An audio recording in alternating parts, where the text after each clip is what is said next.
and makes improvements. They are essentially a celebration of all of your achievements. So, shall we get on with it? What you do with your day-to-day lives, I just admire you hugely. If you do want to nominate a colleague, a friend, maybe yourself, please speak to the organisers and visit the website, and I really hope that we'll see you at that.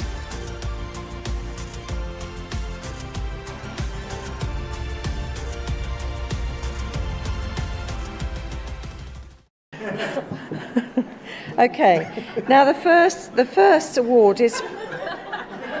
What's nothing, I don't know.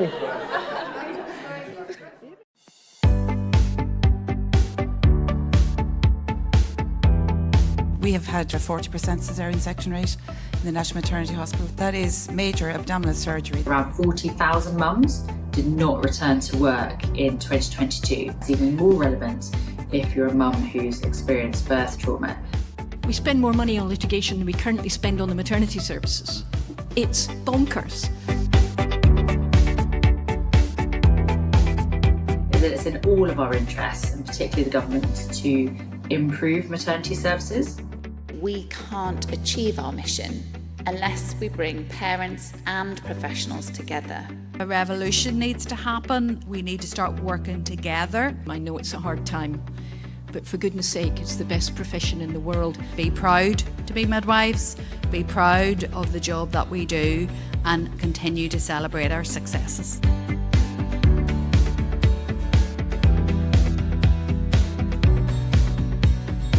Midwives make a difference to women every single day, and let's not lose that. It's more important than anything.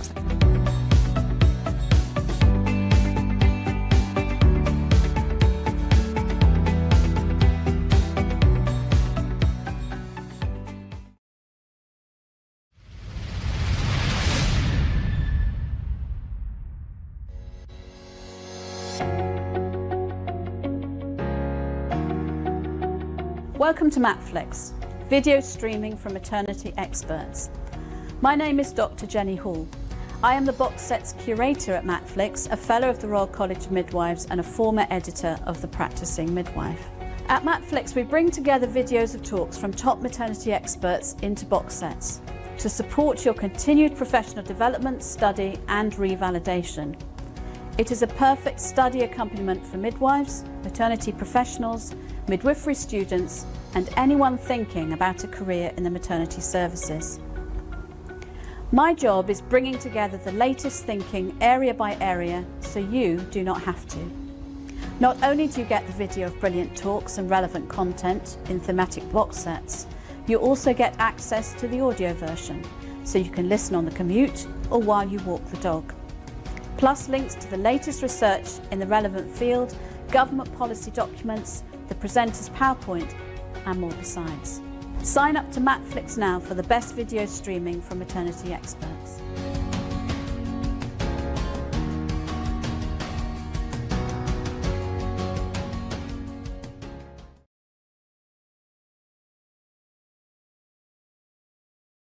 These awards, as you know, are a celebration of achievement, effort, change, innovation, management, insight, and the many other traits necessary to sustain a proud profession like midwifery and consistent services in maternity. We invite people to nominate a colleague or a student or a manager, whatever, where they think that person's real trailblazers. And it's really a celebration of all that's good in midwifery and maternity care. They recognise individuals, they recognise teams, management and educators. Anyone who values excellence and makes improvements. They are essentially a celebration of all of your achievements. So, shall we get on with it? What you do with your day-to-day lives, I just admire you hugely. If you do want to nominate a colleague, a friend, maybe yourself, please speak to the organisers and visit the website, and I really hope that we'll see you at that.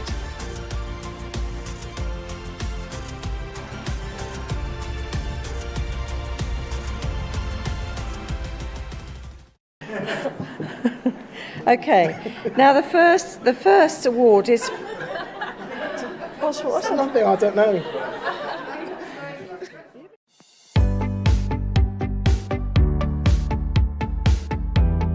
We have had a 40% caesarean section rate in the National Maternity Hospital. That is major abdominal surgery. Around 40,000 mums did not return to work in 2022. It's even more relevant if you're a mum who's experienced birth trauma. We spend more money on litigation than we currently spend on the maternity services. It's bonkers.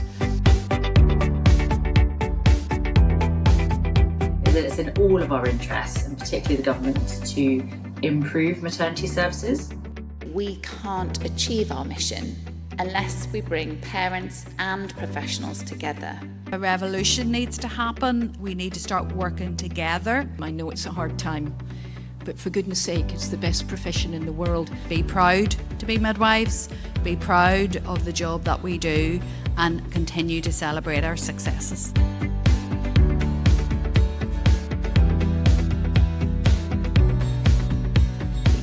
Midwives make a difference to women every single day, and let's not lose that. It's more important than anything.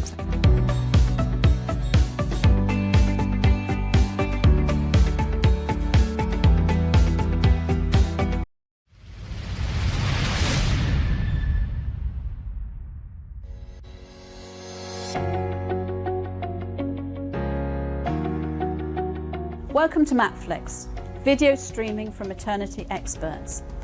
My name is Dr. Jenny Hall. I am the box set's curator at Matflix, a fellow of the Royal College of Midwives and a former editor of The Practicing Midwife. At Matflix, we bring together videos of talks from top maternity experts into box sets to support your continued professional development, study and revalidation. It is a perfect study accompaniment for midwives, maternity professionals, midwifery students and anyone thinking about a career in the maternity services. My job is bringing together the latest thinking area by area so you do not have to. Not only do you get the video of brilliant talks and relevant content in thematic box sets, you also get access to the audio version so you can listen on the commute or while you walk the dog. Plus links to the latest research in the relevant field, government policy documents, the presenter's PowerPoint and more besides. Sign up to Matflix now for the best video streaming from maternity experts.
Welcome to Matflix, video streaming from maternity experts. My name is Dr. Jenny Hall. I am the box sets curator at Matflix, a fellow of the Royal College of Midwives and a former editor of The Practicing Midwife. At Matflix, we bring together videos of talks from top maternity experts into box sets to support your continued professional development, study and revalidation. It is a perfect study accompaniment for midwives, maternity professionals, midwifery students and anyone thinking about a career in the maternity services. My job is bringing together the latest thinking area by area so you do not have to. Not only do you get the video of brilliant talks and relevant content in thematic box sets, you also get access to the audio version so you can listen on the commute or while you walk the dog. Plus links to the latest research in the relevant field, government policy documents, the presenter's PowerPoint and more besides. Sign up to Matflix now for the best video streaming from maternity experts.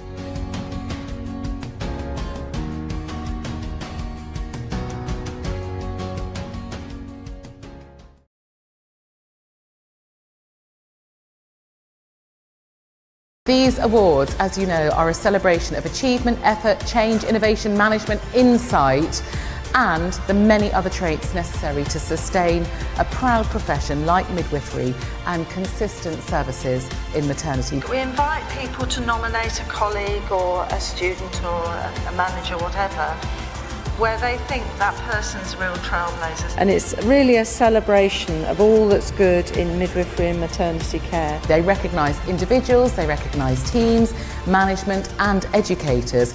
Anyone who values excellence and makes improvements. They are essentially a celebration of all of your achievements. So, shall we get on with it? What you do with your day-to-day lives, I just admire you hugely. If you do want to nominate a colleague, a friend, maybe yourself, please speak to the organisers and visit the website, and I really hope that we'll see you at that.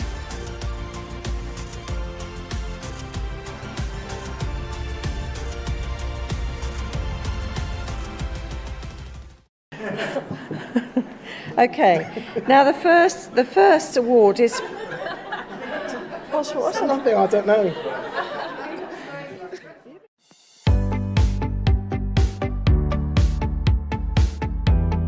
We have had a 40% caesarean section rate in the National Maternity Hospital. That is major abdominal surgery. Around 40,000 mums did not return to work in 2022. It's even more relevant if you're a mum who's experienced birth trauma.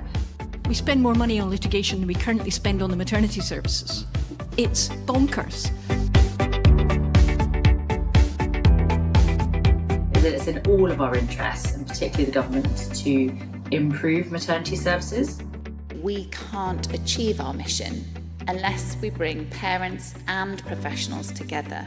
A revolution needs to happen. We need to start working together. I know it's a hard time, but for goodness sake, it's the best profession in the world. Be proud to be midwives, be proud of the job that we do and continue to celebrate our successes.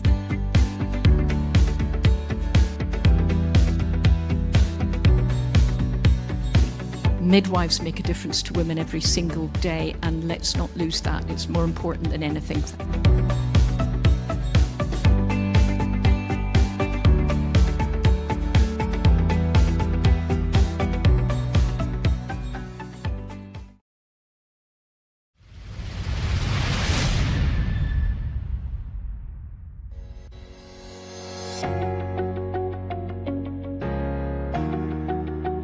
Welcome to Matflix, video streaming from maternity experts.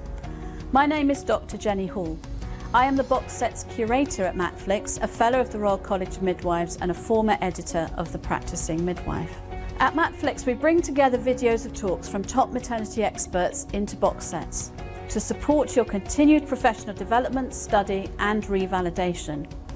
It is a perfect study accompaniment for midwives, maternity professionals, midwifery students and anyone thinking about a career in the maternity services. My job is bringing together the latest thinking area by area so you do not have to. Not only do you get the video of brilliant talks and relevant content in thematic box sets, you also get access to the audio version, so you can listen on the commute or while you walk the dog. Plus links to the latest research in the relevant field, government policy documents, the presenter's PowerPoint, and more besides. Sign up to Matflix now for the best video streaming from maternity experts.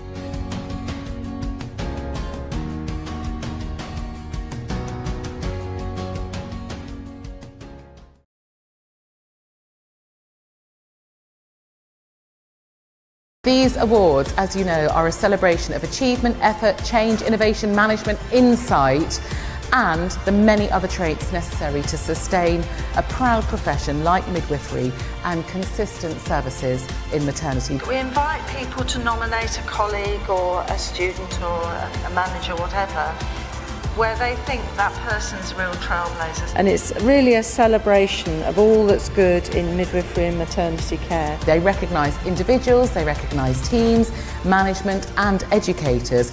Anyone who values excellence and makes improvements. They are essentially a celebration of all of your achievements. So, shall we get on with it? What you do with your day-to-day lives, I just admire you hugely. If you do want to nominate a colleague, a friend, maybe yourself, please speak to the organisers and visit the website, and I really hope that we'll see you at that.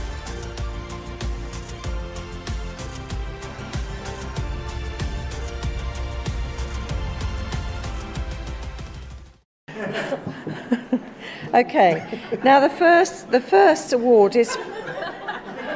What's nothing, I don't know.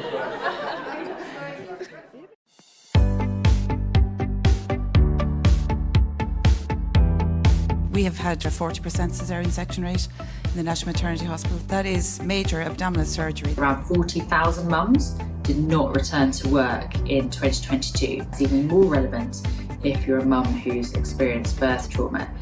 We spend more money on litigation than we currently spend on the maternity services. It's bonkers. It's in all of our interests, and particularly the government, to improve maternity services. We can't achieve our mission unless we bring parents and professionals together. A revolution needs to happen. We need to start working together. I know it's a hard time, but for goodness sake, it's the best profession in the world. Be proud to be midwives, be proud of the job that we do, and continue to celebrate our successes.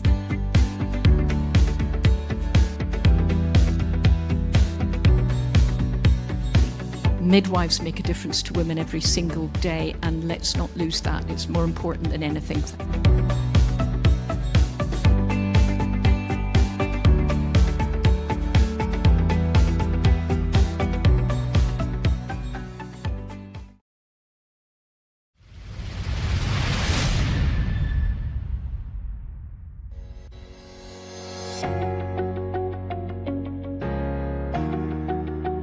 Welcome to Matflix, video streaming from maternity experts. My name is Dr. Jenny Hall.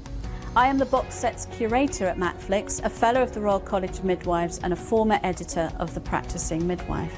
At Matflix, we bring together videos of talks from top maternity experts into box sets to support your continued professional development, study and revalidation. It is a perfect study accompaniment for midwives, maternity professionals, midwifery students and anyone thinking about a career in the maternity services. My job is bringing together the latest thinking area by area so you do not have to. Not only do you get the video of brilliant talks and relevant content in thematic box sets, you also get access to the audio version so you can listen on the commute or while you walk the dog. Plus links to the latest research in the relevant field, government policy documents, the presenter's PowerPoint and more besides. Sign up to Matflix now for the best video streaming from maternity experts.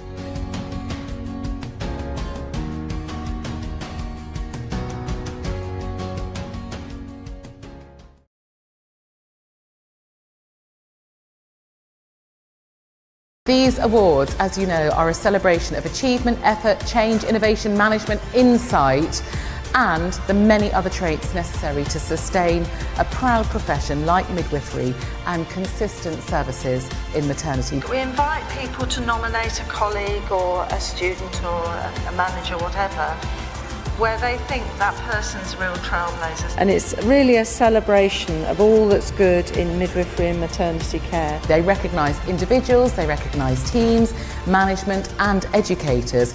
Anyone who values excellence and makes improvements.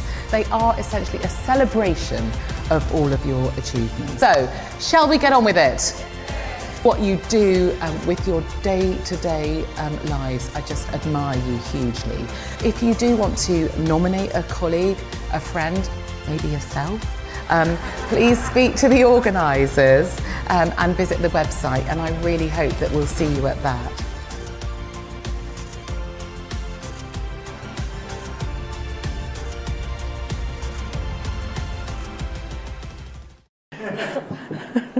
Okay, now the first award is... What's Nothing, I don't know.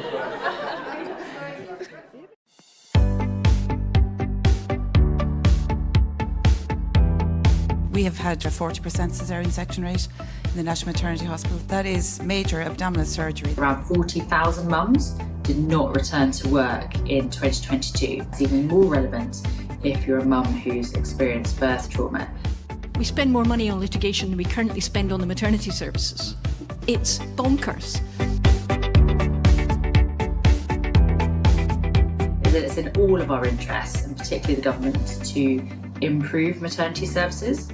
We can't achieve our mission unless we bring parents and professionals together.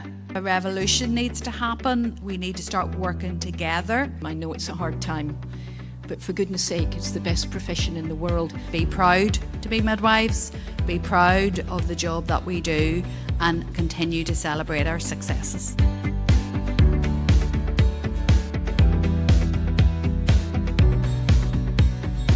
Midwives make a difference to women every single day, and let's not lose that. It's more important than anything.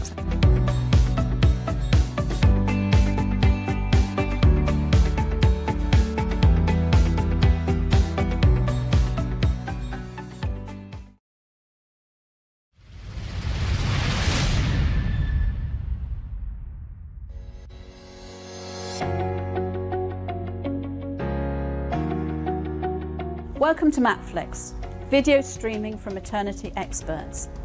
My name is Dr. Jenny Hall.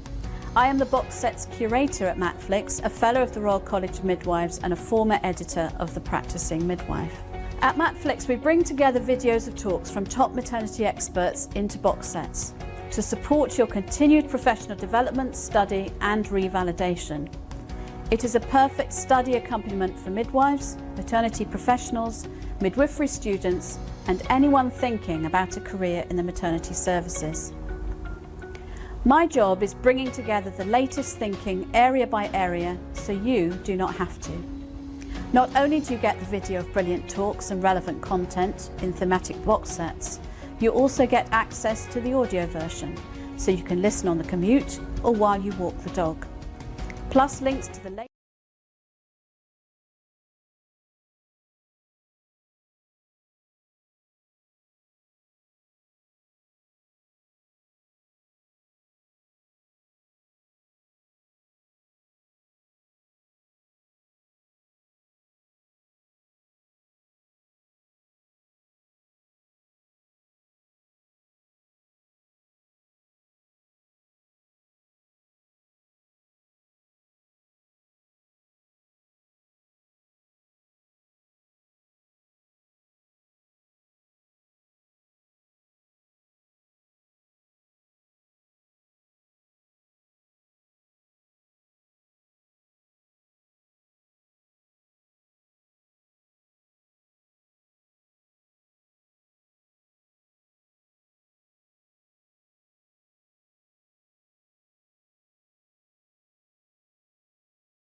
And welcome everybody to this week's Maternity and Midwifery Hour. My name's Sue MacDonald. I'm the curator for the Midwifery and Maternity Festivals and the Maternity and Midwifery Hour, and it's my pleasure to be chairing the session this evening.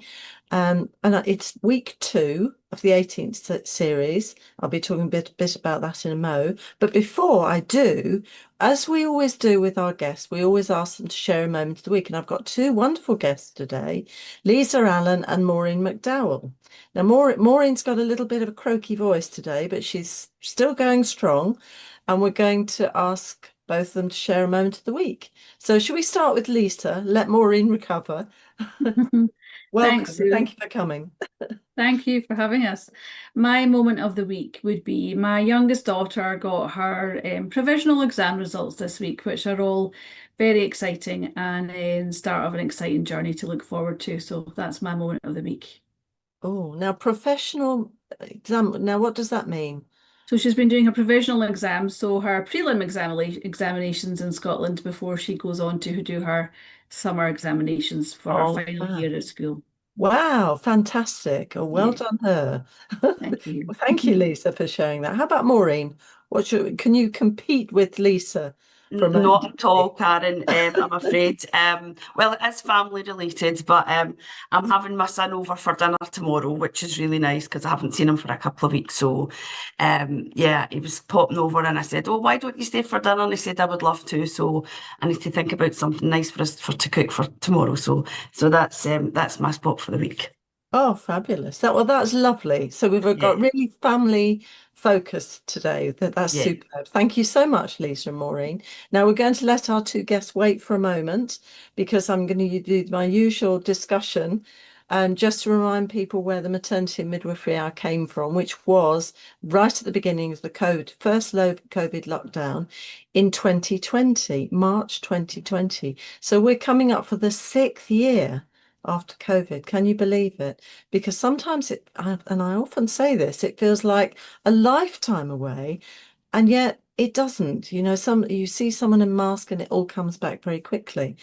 And at that point, you'll remember if you were in clinical practice or in education, people weren't able to go to conferences or study days or sessions. And there actually wasn't that much in terms of online activities, and we decided we needed to have something for midwives, student midwives, anyone in the maternity services, because that was our focus, to really connect, get some information, and at that time a lot about COVID-19, but also about changing services and what some of the innovative things midwives and student midwives and managers and educators were doing at that time. And it's kind of continued, and people still seem to want to keep up with the maternity hour, which is fantastic. But we've kind of changed our focus, and now we pick out as many contemporary issues as we can as we go along, to really bring that to midwives and student midwives' attention, so they get a little bit of information and knowledge and some kind of connection still as well. And you'll notice as well there are resources for each of the sessions.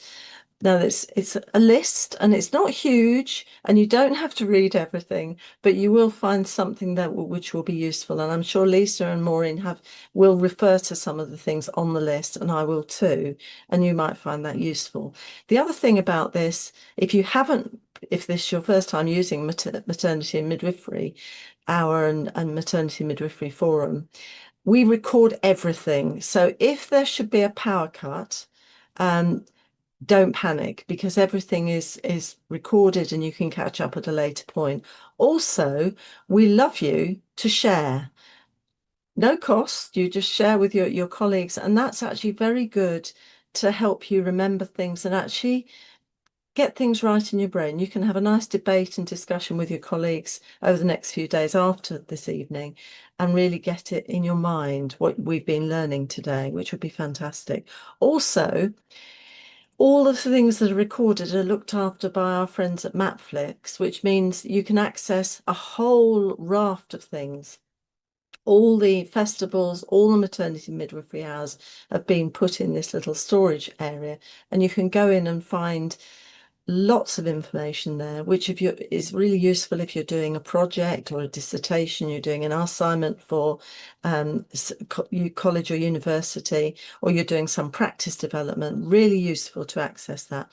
And I'm inserting a health warning, which I did last week as well, that once you go into Matflix and you start looking at some of the resources, it's very addictive, and you can find that, whoa, suddenly 2 hours has gone past, but that's a good thing. It's a good way of spending some time.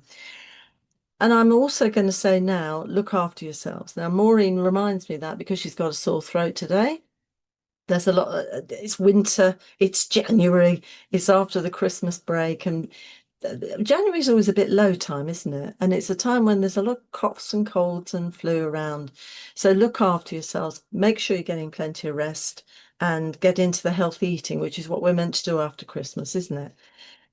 Okay, a little bit of news. So this is interesting. If you're an RCM member, or if you can access this, the RCM, Royal College of Midwives, have begun the launch of a Safe Staffing equals Safe Care campaign with 5 clear asks. So it's useful especially if you're an RCM member, but also keep an eye on Twitter and Facebook and any other platforms that you use. They've asked for 5 things, and they're good things, like safe staffing, having dedicated multi-year funding through a national maternity and neonatal action plan. That's what they want, to end chronic midwifery and maternity support working understaffing.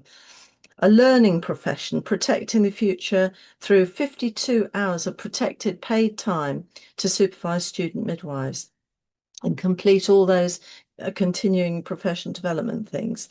Amplifying midwives' voices, and that's using a director of midwifery, which the RCM have been calling for a long time. Improved health and prevention, ensuring all midwives and MSWs have protected funded time to develop cultural competence, which is, we have to be keen on that, because that's really important to meet the needs of all the women and families within our care.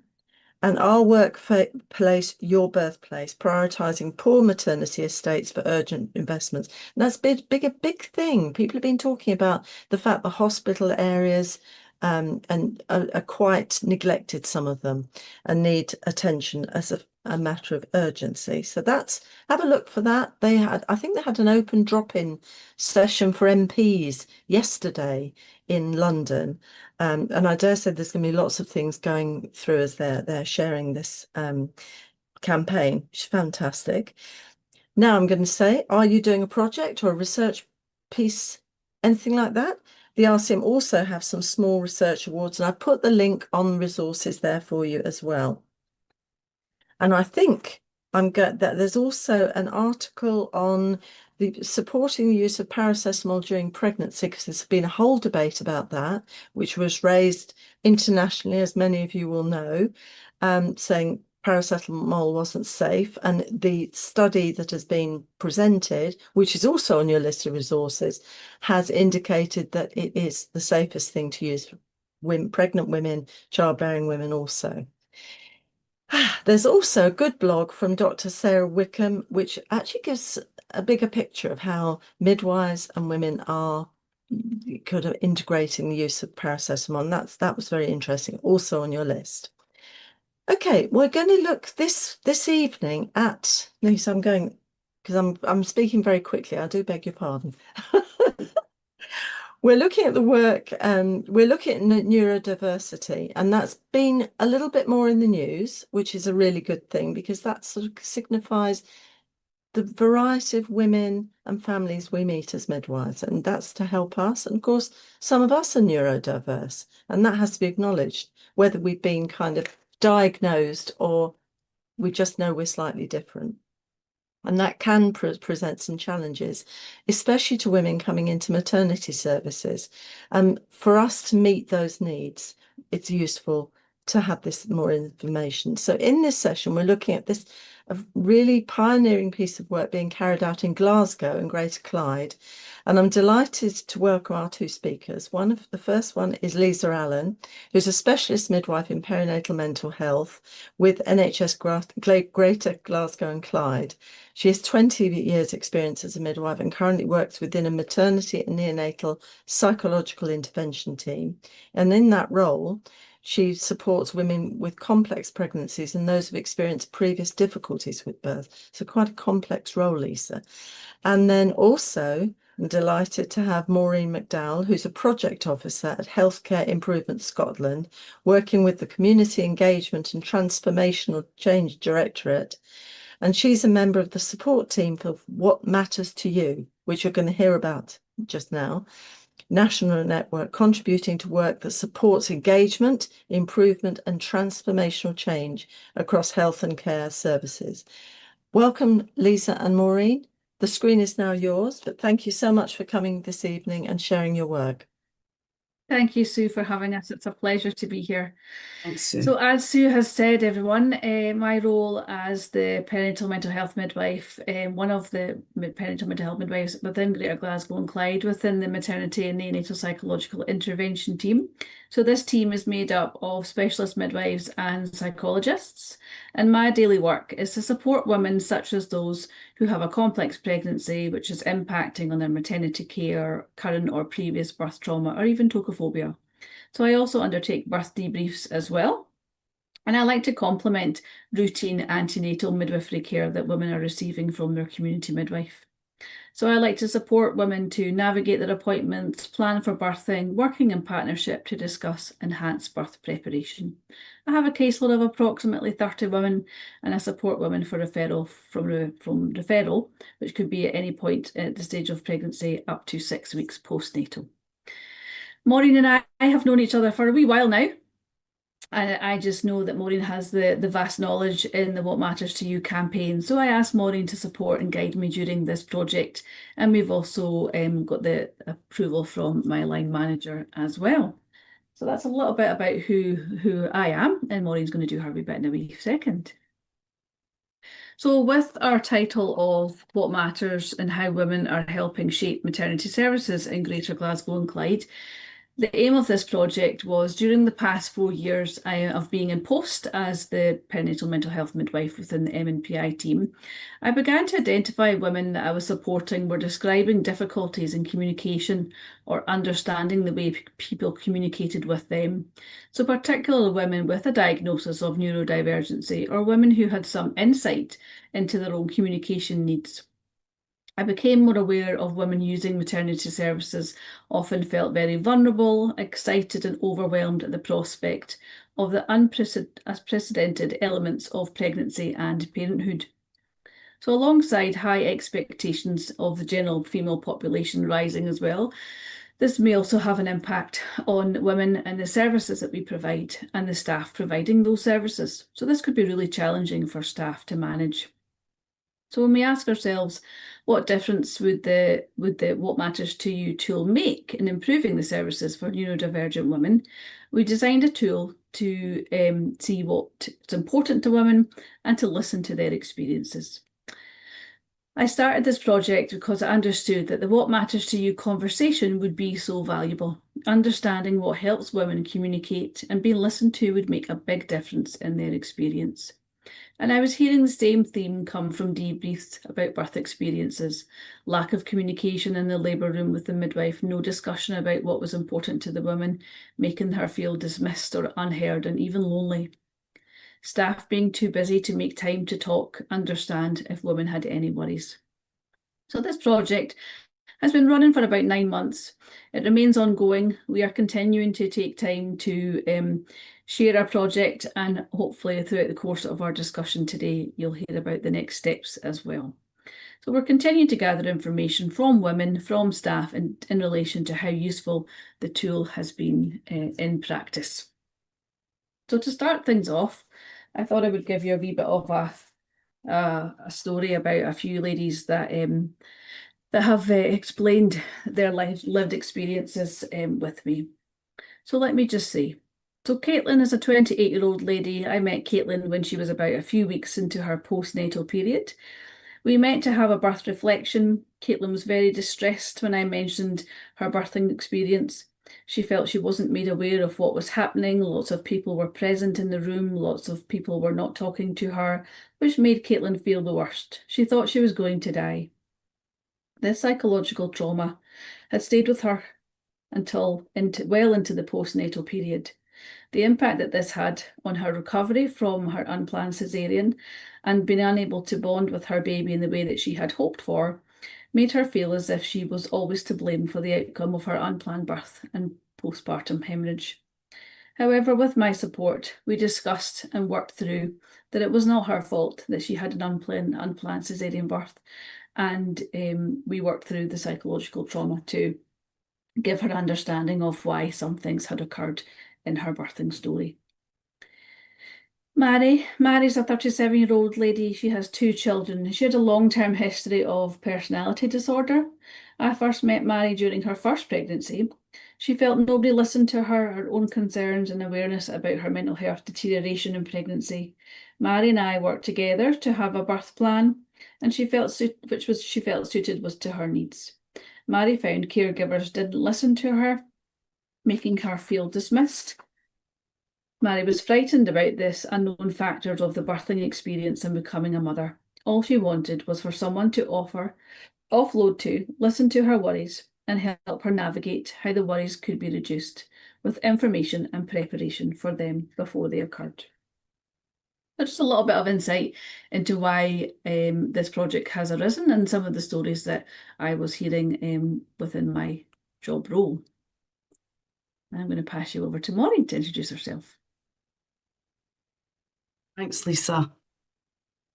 Okay, I'll just introduce myself. My name's Maureen McDowell, and I am part of the support team for the National What Matters to You network, and that sits within Healthcare Improvement Scotland Directorate. I was invited to share some information and the benefits of person-centred care approach of What Matters to You and how it works. I'll tell you a little bit about the approach and how it's important in learning to understand what matters to people, and also how it benefits when we use the What Matters to You discussions.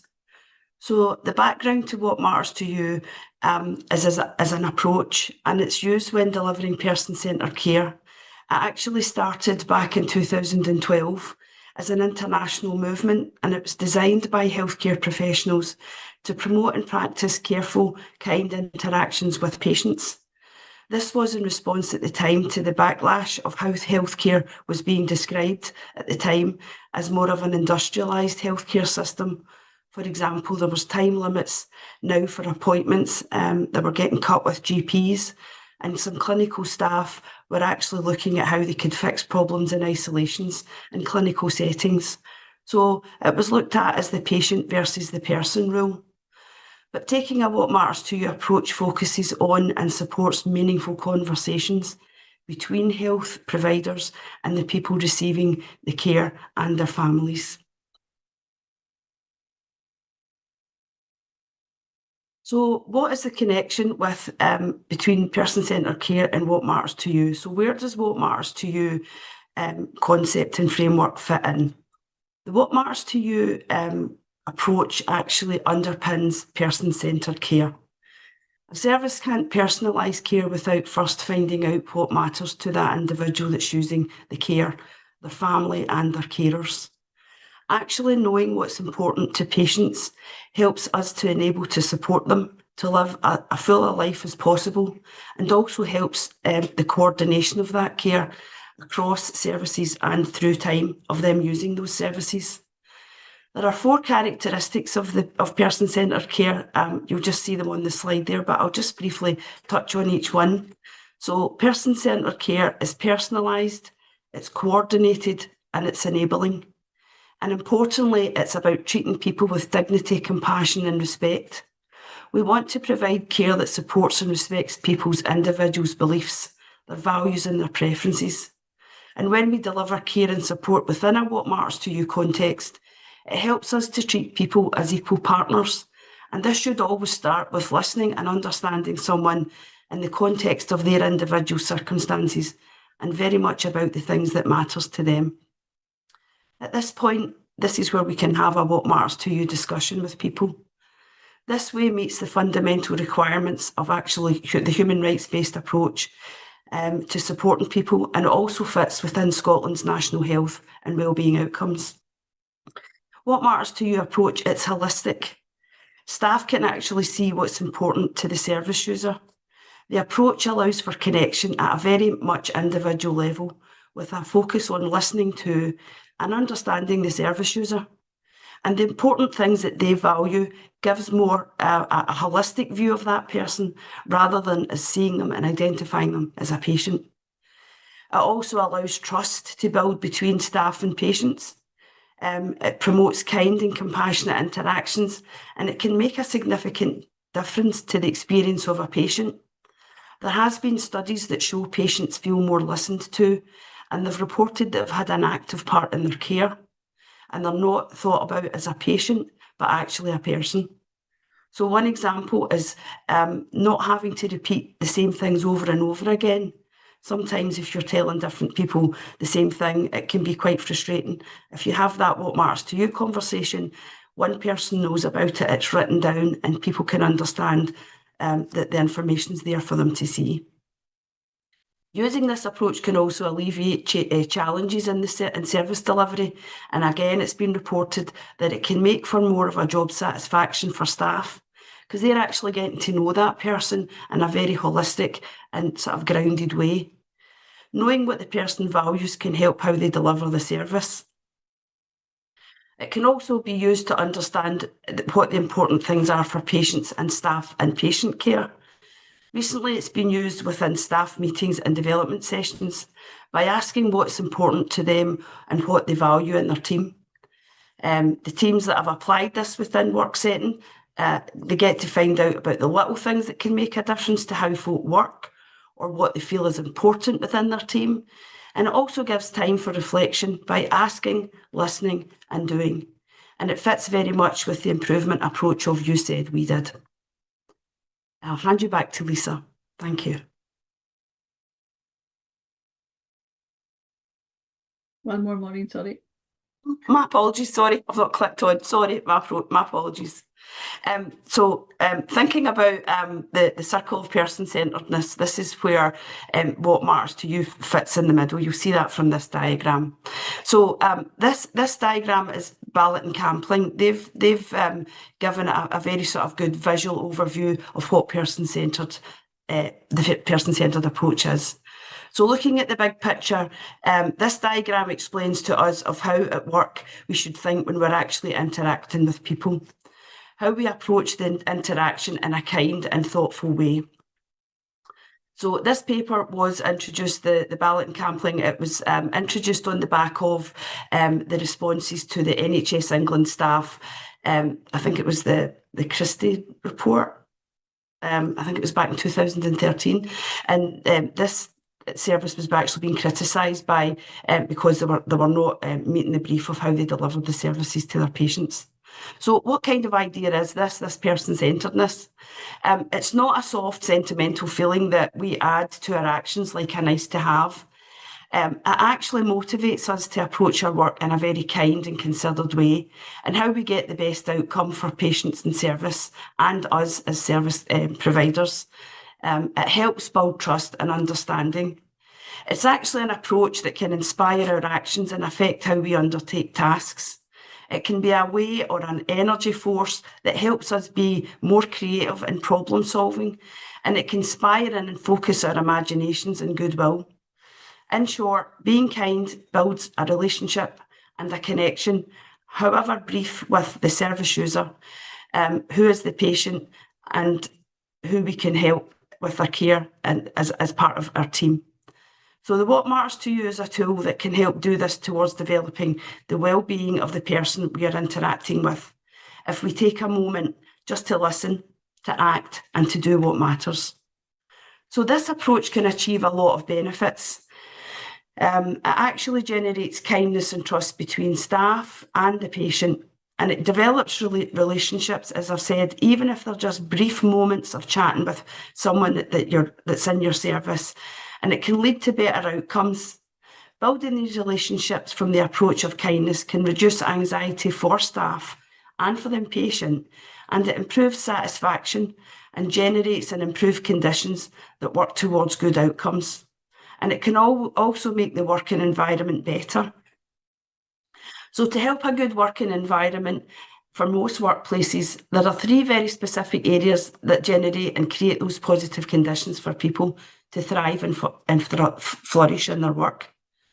Applying what matters to you in this environment within and across our teams gives a space to listen to what matters, ask what matters, and do what matters. So these areas are developing quality framework. So how we relate and connect with each other in our team is crucial. Is there trust, openness, and shared accountability, or is there no compromise? Is there inconsistency and blame? How we connect and support each other. How often does the team pause to reflect on the deeper meaning and purpose of their work overall? Do we ask the question, whose needs are we meeting here? And are we supporting each other towards our aims? And when are we working together? And the last condition is ownership and development. Think about when you're working how much influence and say that you have, or a team has, and an individual in the team have in towards doing their work. And if they do have a say, do they know how to improve things?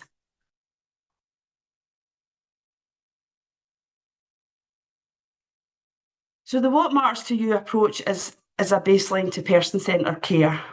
We've seen that what matters to you is an approach, and it covers a lot of aspects of kind and careful listening and attentiveness to patients and your colleagues where there's a place for that. But part of the What Matters to You approach is actually having a What Matters to You discussion. And you'll see on the slide Stephen Covey's quote about most people don't listen with the intent to understand, they listen with the intent to reply. So when we're having a discussion that involves What Matters to You, we switch on active listening, and it's one of the main aims of What Matters to You. It's to help develop a greater desire just to simply listen, to listen deeply, and to understand what the other person is saying and what their message is. Listening in action lets us have a What Matters to You conversation, and it provides an opportunity just to stop and think a little more about how we are listening, who we're listening to, and what we're doing as a result of that that's important to the person we're listening to. There are other things competing for attention in life, and that's just general. Most people have busy lives and work commitments take priority at times. And it can be difficult to find a space in our day to think about our priorities. But making space for listening to others can prove very challenging. However, deep listening can make an impact and as a meaningful intervention on its own. And how does this work? Well, the benefits of active listening as a health and social care professionals, we're often feeling that we need to do something to help, but often we can be at a loss to know what to do. Sometimes this might just be causing us to avoid asking a question because we don't have an answer. Or sometimes we might just feel the need to do something, anything, and end up making things feel worse because we haven't properly understood what mattered to that person and listened properly. So active listening in a more careful way helps to generate connection and trust. It's a powerful ally to help generate high quality, compassionate relationships, and it helps us focus on the things that matter. Being listened to also has many benefits for the person telling their story too. It can help to build self-esteem and confidence, as well as generating insight and discovering new strengths. Sometimes it's only by telling our story that we realise how well we have coped with something and the resilience that we have within us. So it's important to remember listening isn't always about doing something. Often it's just about listening and listening well. I'll hand you over to Lisa again. Thank you. Thank you, Maureen. Okay, so I decided to focus initially on neurodivergency for the use with a new communication tool. I was seeing more and more women, as I said, who had either a diagnosis or an awareness of traits within themselves, who were expressing issues with how they were made to feel and how they were spoken to. It's estimated that 1 in 7 of the population is neurodiverse, and this is Scottish Government data. So why did I choose this cohort? To explain what I mean, neurodiversity is an umbrella term which recognises the unique way individuals learn, think or process information. So for example, autism, ADHD, dyslexia, dysgraphia. Neurodiverse people have different perspectives to situations, according to Thomas Armstrong. Neurodiversity is a natural variation in the human brain functioning. Neurodiverse women often find communication and interaction difficulties with healthcare professionals, such as feeling misunderstood or judged by healthcare professionals, feeling unable to express themselves, or feel comfortable to ask questions they wish to ask. Often finding that information and support does not meet their needs, including information on birth process, which could lead to increased vulnerability and lack of understanding. And these could lead to self-concern and or anxiety around disclosure of autism due to potential stigma. So for example, relating to how capable people might feel that person might be as a parent. Neurodiverse people can often be challenged by exclusion and inequality in our society, and there's a substantial increase in mental health issues for neurodiverse people, such as increased anxiety and depression. Fear of the experience. Neurodiverse people can often not understand what the system will need from them and what they can get from the system. Self-expectations can be misunderstood if they haven't experienced NHS systems before, and maternity systems can be very different from other NHS systems. It can be quite unpredictable, which can often be unfamiliar and frightening. Unfamiliar surroundings, hypersensitivity, the environment being unfamiliar, noise, bright lights, unfamiliar smells. These can all lead to sensory overload, difficulty in understanding unfamiliar social situations, difficulty in understanding facial expression, tone of voice, body language, and humour can often be interpreted in a different way. And as I mentioned earlier with the stories of Caitlin and Mary, this was certainly coming across from their experiences of the services. So the tool design. So using a communication tool to help evaluate these concerns and raise awareness of the needs of the women in relation to some of the concerns mentioned, we will enable joint working, equal partnership and feel listened to. And reiterating to a lot of the stuff that Maureen has said to us about the What Matters to You conversation. So the overall objective and aim of the project is to introduce the tool to women where communication was difficult and that it was impacting on how they were receiving or experiencing the service. Communication is so important for all parties, the woman to ensure her needs can be acknowledged and the system to ensure if changes arise, women understand a requirement for change.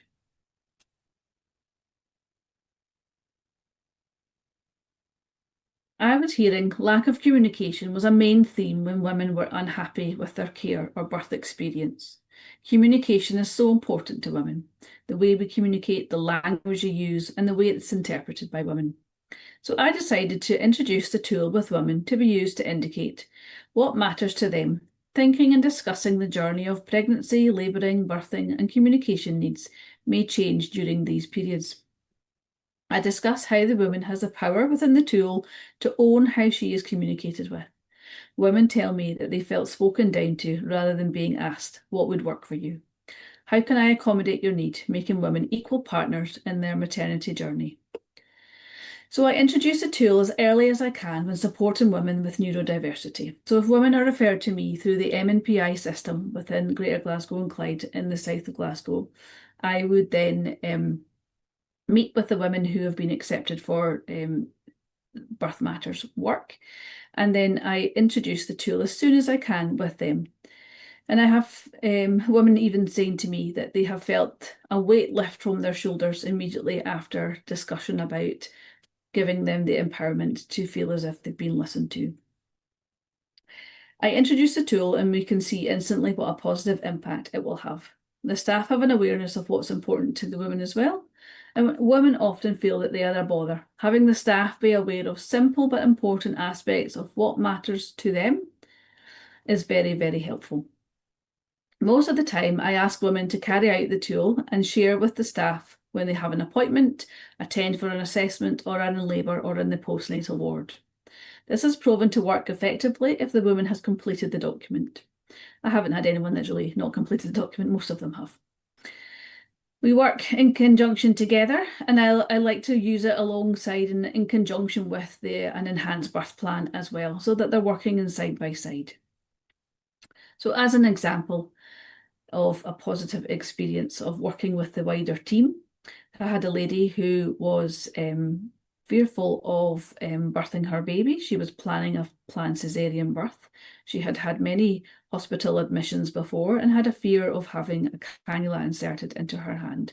So in the tool, it was documented about the fear of the cannula and about how this was an experience that hadn't been very pleasant for her before. And all she really wanted was to have a few minutes after the procedure had been completed to just carefully have time to gather her thoughts before the procedures carried on. So this meant that the team had awareness of what mattered to the woman prior to her admission. This also proved to be very valuable for the woman, as she was aware that the team had read and understood what her wishes were and that they were adhered to. Having the cannula was a big barrier for her, but as she had written on the tool what she was looking for, and as that was carried out, this made a big difference to the rest of her procedure and experience. So simple asks, and the outcome was big positive outcomes. So here is the tool. I have developed the tool with women in mind.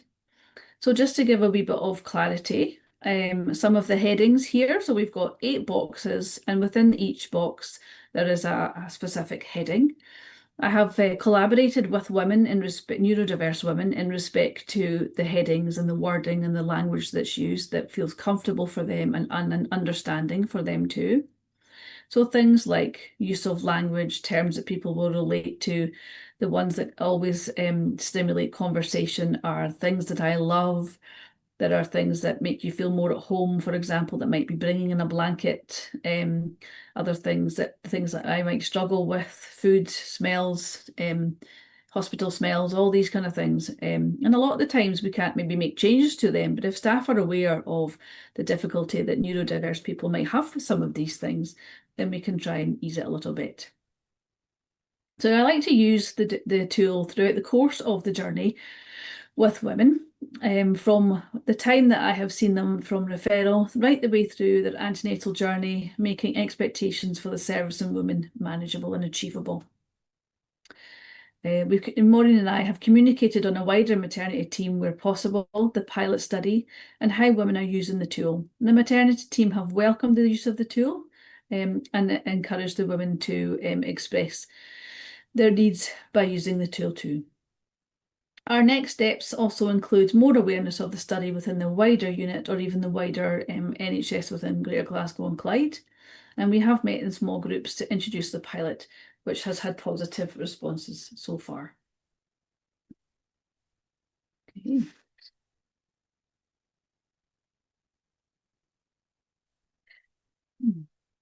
So the communication tool works side by side with a birth preference plan, where I discuss an enhanced birthing plan and also for the completion of the What Matters to You tool.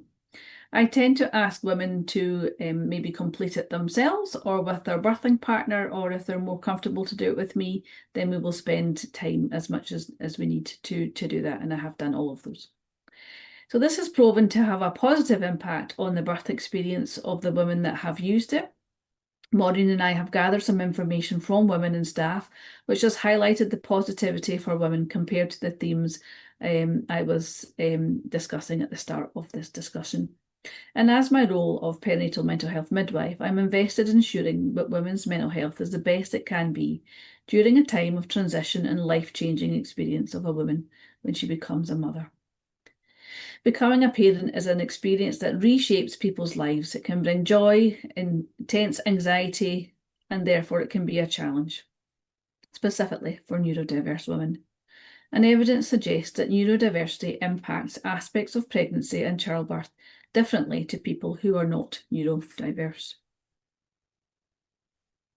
If people who are neurodiverse have strategies to communicate their specific needs, this can be very helpful. Using the What Matters to You communication tool has found to be very helpful. Autistic women are 60% more likely to suffer prenatal depression and anxiety. And some examples of this is due to pregnancy changes, navigating a healthcare system, and understanding cognitively what is happening to them. I mentioned earlier that a lot of women would describe how they felt isolated or didn't feel communicated to.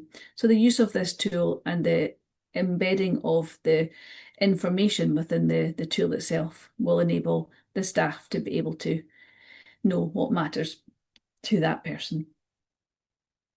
If we can help make preparing for maternity services, navigation, preparing for birthing, the birthing experience, meeting expectations, and overall have good mental health with the use of What Matters to You discussions and a simple communication tool, the outcomes of birth trauma should reduce.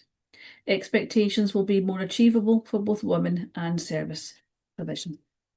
And I'm going to hand you back to Mom. Lisa. Sorry, I'm just catching up on the slides. Thank you.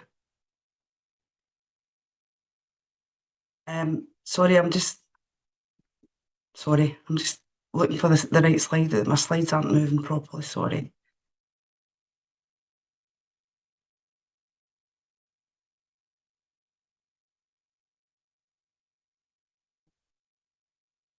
Sorry, can I just pause for a moment because my slides I've not. Angelino, can you come along with the slides maybe? Sorry, I'm just not getting my notes with the slides.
Okay, everyone. So in this slide here, we want to be mindful of being curious, but advise as to how the template worked within the birthing journey.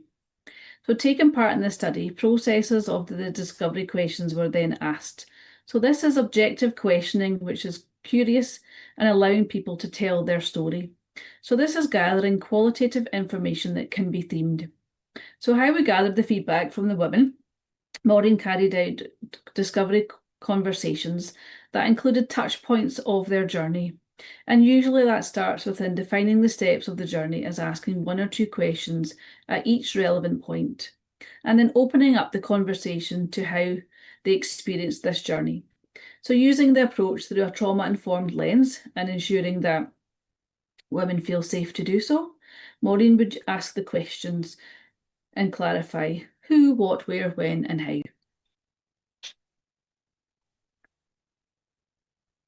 Okay.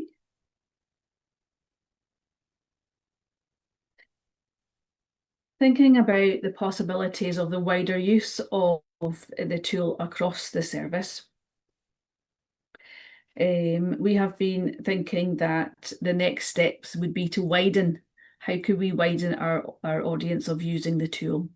So although I've started the project using neurodiversity, there is no reason as to why we couldn't open it up to wider. So for example, women from refugee and asylum communities where maybe English wasn't their first language, who using a communication tool might aid they're relieving their worries or fears.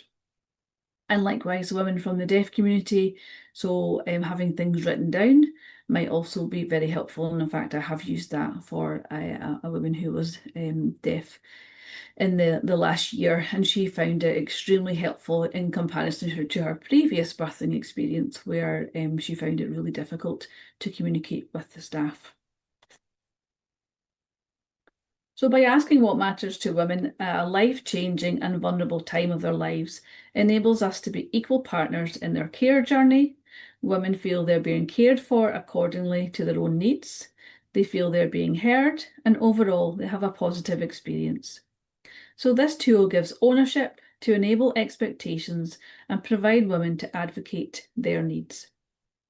The difficulty is systems might not be able to fully enable expectations or needs, and it can be difficult to identify and manage how women are cared for.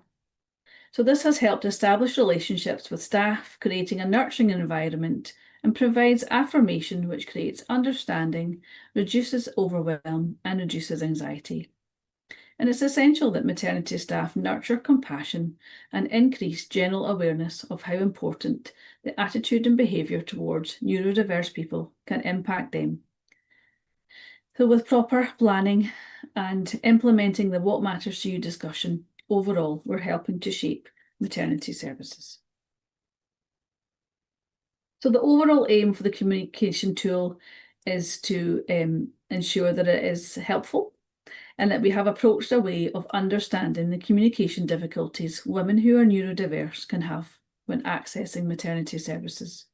So for women accessing the services throughout their pregnancy journey, from initial introduction to the service, all the way through to their postnatal journey, using the template and planning the What Matters to You discussions are part of routine care, helping relationship building with staff, allowing the women to become an equal partner in planning their journey through the service.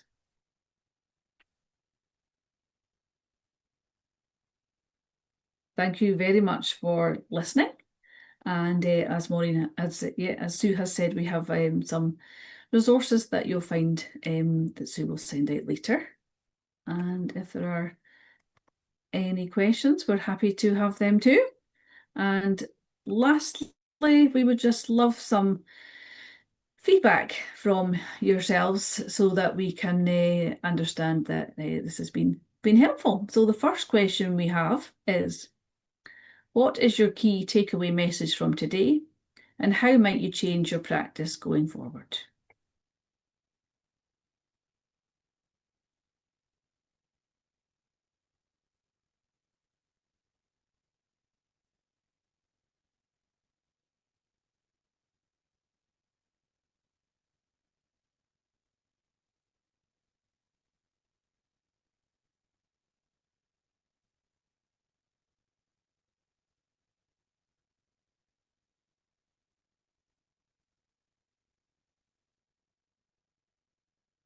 Angela, are you okay to pick that up?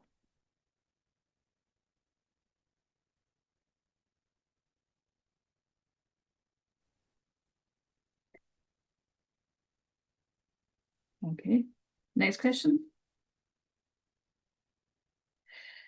A follow-up question is, how would you rate this webinar for use of your time?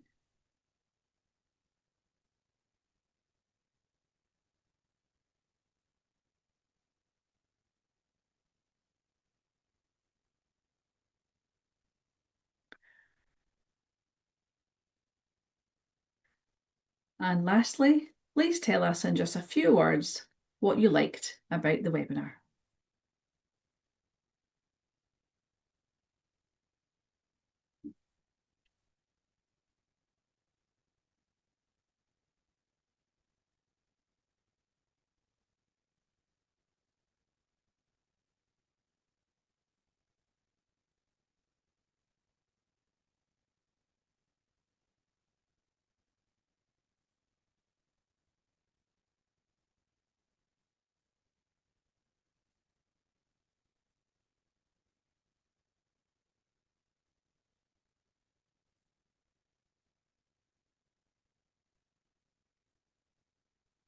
Would you like me to stop sharing now?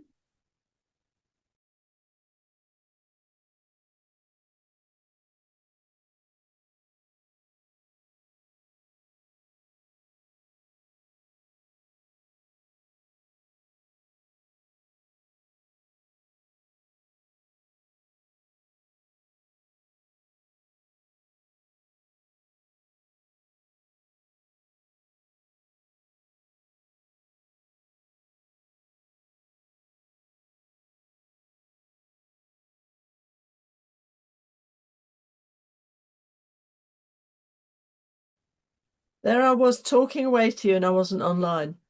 Apologies. Now, I know lots of you are tippy-tapping in, which is great. Carry on tippy-tapping in because we'll send the information to Lisa and Maureen, who are both really interested. Even if you only say one or two little words in your takeaway and what you're going to do with what you've learned and what you enjoyed about it, because this is really useful. And I know some of you have made some comments. I did actually have a query about this. Well, no, I won't say that. I'm going to get one of the comments, which is make layman. I hope that's pronounced right, correctly. Make. It looks as though it could be correct. And she says, I love all those suggestions on how to sensitively communicate to meet neurodivergent birthing people's needs. I keep thinking everybody needs these discussions, and the person-centered care, women, birth partners, and staff alike. I believe this would truly transform outcomes and satisfaction on all levels. And I kind of agree. I had scribbled on my little notes. This would be fantastic for all women, because one of the key things in all the reports that come out seems to be nobody listened to me. And you actually said it right at the beginning, which was such a kind of shadow comment from so many reports and so many things that you hear women say. Is there a plan to include this little template in everyone's records? Yeah, I mean, we're using digital records in Glasgow, and I was asked last week at a presentation whether, how, so it's currently in paper form, and I do think, although we all want to be environmentally friendly, but I think there's something quite powerful and kind of empowering for the women to be able to hand something over and say, this is me, this is mine, and I've designed this and I've kind of taken ownership of this, and be able to share it with the caregiver, whoever that might be. And it might be various people, not just one person. So I think, there certainly is, we're still in the very early stages of that development, or even in paper form. So as we're carrying out the pilot. But yeah, I would love for every woman to be able to have the opportunity to have that voice and be able to say what's important to them, because it's so meaningful. Yeah, and I was going to also say, what can women kind of draw, or because I'm thinking of women who may not speak very good English or can't kind of express themselves so well. Is there a potential to do little drawings or put it in their own words somehow? Yeah, no, definitely. And I think even, my one of my aims would have been for women who English isn't their first language, if they were using an interpreter, to be able to, have an interpretation of the document in the communication tool with that person alongside them, from an antenatal appointment, for example, and be able to, move that, just describe to them what it means. And I think it just gives a wee bit of that equal partnership and working together. So, because I think a lot of them feel really isolated when they feel really vulnerable that English isn't their first language, and they've got no one there that they feel is, working alongside them. So having this tool with them, even though it's maybe translated in English for the caregiver, I think would also be really helpful too. You could always have one page in that person's language and the other page in English. Yes. Or whatever. Right. Yes. So it's fantastic. I mean, I've said, are we all able to use this? I think it's a fabulous idea. Just to actually, because I was thinking this the other day, going into a different, and I think this would be good for us all. I'm sharing this with the audience, and I keep looking over here just to check if any more questions are coming through. So forgive me for that. But when you go, it's quite good to go into a different hospital, because then you realize how alien a different place is to you. You get used to your own space and who people are and where to go. And being in an alien space, having a sort of plan of the things you like seems such a good opening part. Yeah. And I haven't even asked Maureen anything, but I don't know. Can you see this expanding throughout? Yeah, I mean, it's been a privilege working alongside Lisa with this one. This is a relatively new template that came around actually from, it was after a an organisational change that I was involved in, and I was quite unsure of what was happening. And I got a wee bit of coaching, and it was the What Matters to You template that the coach sent me over. But being in, I mean, I'm in about What Matters to You, all of my working week. Being able to share what your thoughts are, what you said, so you can do it in drawings. There's different clinical settings where people ask the What Matters to You questions, and they do it in a very sort of graphic way. So if you check the website out, you'll see lots of examples on how people use it across different services. Some people have, like when I was talking about the staff using it, one nurse, she stole an idea from her daughter at nursery, and what they had at nursery was a proud cloud, and she brought that into her team, and she said, right, okay, what have we got today? Tell us what you've been proud of. And it's not always about work. It can just be about what, like the question that you asked us when we came in to meet each other today. So what matters to you, and asking that question, it can be done in lots of different sort of divergent environments with lots of different people. And again, some people, I know I've worked with people who are not very verbal, but they can still do a graphic for what matters to you. So if it works for one group, it works for lots, and you got that part spot on. And I'm just, as I said, the design of the tool with Lisa and with our neurodivergent women. Again, it's getting them in at that point where they're part of it. They're an equal partner from the start. So it's kind of the genie's out the bottle with this one. So check the What Matters to You website, and yeah, definitely. There's lots of things that you can do, and lots of that's why I was saying about the sharing thing before. So have a look at the website. I'm sure you'll find something of interest there. Okay, and I'll say to the audience, go to that thing on the resources and have a look at the website. And I'm very conscious that time is chasing us away. So I'm just going to go through some of the comments that have come through. So again, to the audience, I'm looking away, so apologies. Thank you. And we have Sarah Cunningham, who says, evening, everyone. I hear what you're saying, Lisa, something I hear day in, day out. I work in a similar role to you within a maternal mental health team. I'm also neurodivergent, diagnosed age 40. The biggest thing I notice is the aspect of communication. For example, some women may need printed information to have time to process information which may feel scary, delivered verbally. I love the work you're doing and hope to see it across all care. Do you have a social media or other platform that I can follow your work? There's a little connection there. Yeah, that's lovely. Thank you. Nice. I don't know, is our emails? I don't have any social media for work purposes, to be honest. But I'm happy to be contacted. Yeah, we can. Okay, share well, some we can ideas. facilitate that. Okay, thanks, Sarah, and thank you, Lisa. Okay, next comment was Mike, which I made. Comments Diane Fox. Thank you, Diane. She says, thank you for sharing the insight of the great work you're doing. And then Make again says, key message, everyone needs to feel listened to. That's a lovely comment. Fantastic. Thank you. And Diane Garland. Hi, Diane.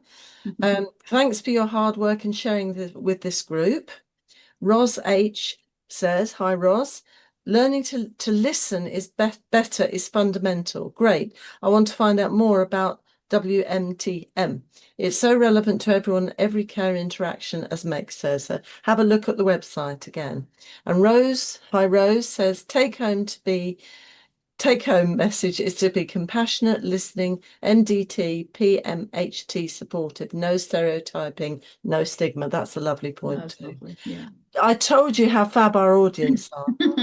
Rebecca Stone, hi Rebecca, says the box sheet is an excellent tool for all women to CMWs to complete a birth plan, and this can be followed with the woman and their journey. Consultants to read also, obviously MDT. But it's not, it's not just birth, it's about the antenatal care too, I would suspect, all the way through. Yeah. So and that makes it really strong, doesn't it? It's fantastic. And the Make again, this is the third time. I like that all that was said makes complete sense. Even though it will take more time to have these conversations, it will help everyone in the long run, service users, birth partners, and also us as service providers. That's wonderful. I don't know where you're from, Meg, but you're making some fab points. Thank you. And Yvonne Simpson, hi Yvonne. It's important to acknowledge that we are different and we all have the things that matter to us most. And recommendations. My goodness, you were typing quickly, guys. Diane Fox, Sensory, a film project about autistic people's experience of hospitals. And a question, Ros H. She says, will the toolkit be rolled out to all midwives for neurodivergent women who are not assigned to your team? That might be a good question to finish with, Lisa. Yeah, I would love that. Yeah, I would love to be able to share the tool with whoever felt as if it was appropriate for women within their services. So yeah, that's definitely something that I'm happy to. That's the goal. But now I always say at the end of this hour, this is the fastest hour in the week. It just goes, it flies by so quickly. And I want to thank Lisa and Maureen for coming along to share their work. I think we might have to have them back a little bit later down the line somehow, because I think this has opened up some really interesting discussions and really focusing on the quality of the care we can give women and the communication. It's fantastic. It's given a lot of seeds of thought, certainly to me, and I know to the audience. So thank you so much for that. I want to say thank you for Paul, who's been on Facebook tapping away as well to get the messages through. So thank you to Paul. Thank you to Angelo. He's going to make sure everything's recorded beautifully. So even though I had a gremlin or two, when you look, sorry about that. No, the gremlins are there. It's nobody's fault except the gremlins. And the recording will be perfect. So if you want to share this again with your colleagues, and this is the audience as well as Lisa and Maureen, do share, because I think there's some really useful things for us as midwives and student midwives. And I need to remind you this will be coming out as a podcast at 6 o'clock in the morning on Friday morning. For those of you who like the podcasts, I think you're drivers and runners, I suspect. It's the sort of thing I like doing when I was running.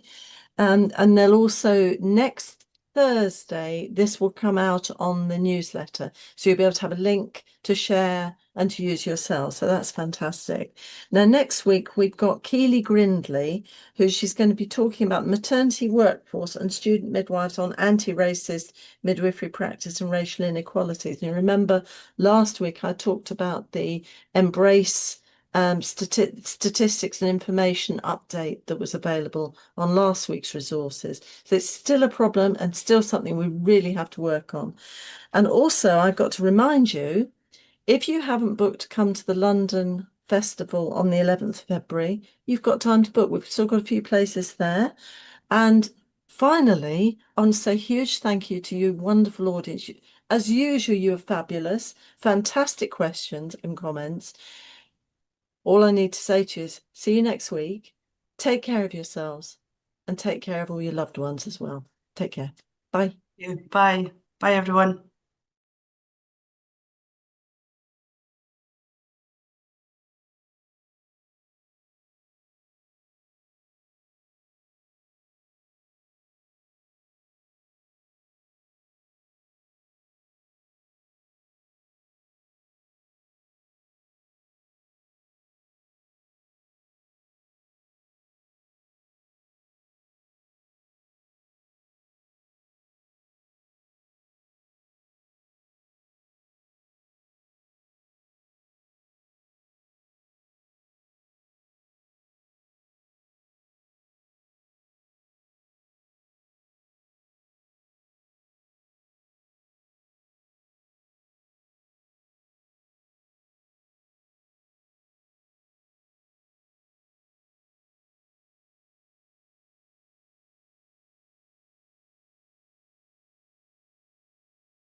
Welcome to Matflix, video streaming from maternity experts.